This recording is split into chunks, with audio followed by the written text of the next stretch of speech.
All right, so when we first get to the job, obviously we make sure all the trucks are parked where we need them to be with the appropriate cones. Right when we get to the job, I will usually go talk to the customer if they're home and available. If not, we'll set up the safest spot in the room that we have.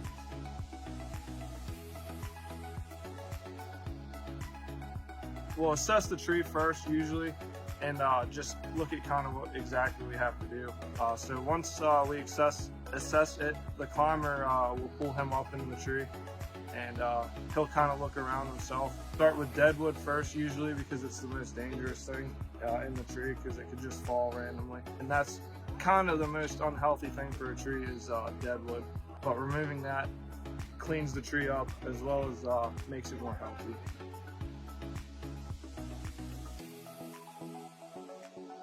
So if we have trees while we're trimming them that need that branches have to be rigged down safely, we'll use ropes and pulleys.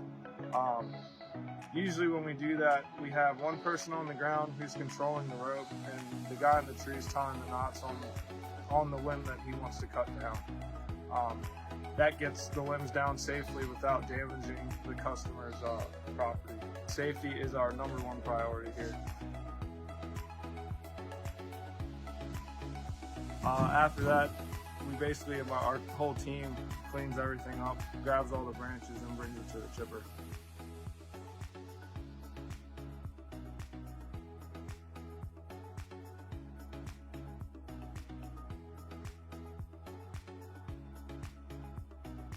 The cleanup process is pretty easy. We just basically rake everything into a pile and take it to the chipper. We'll make the homeowner's yard look exactly how it was when we first got there.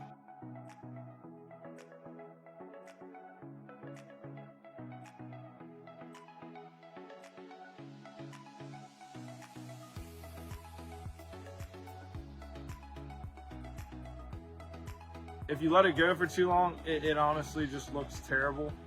The health of the tree is it's not likely to survive if you just let it go. Getting all the dead wood out of it and elevating certain areas of the tree will definitely help it last longer. Yeah, I mean, we try and get it as safe as possible.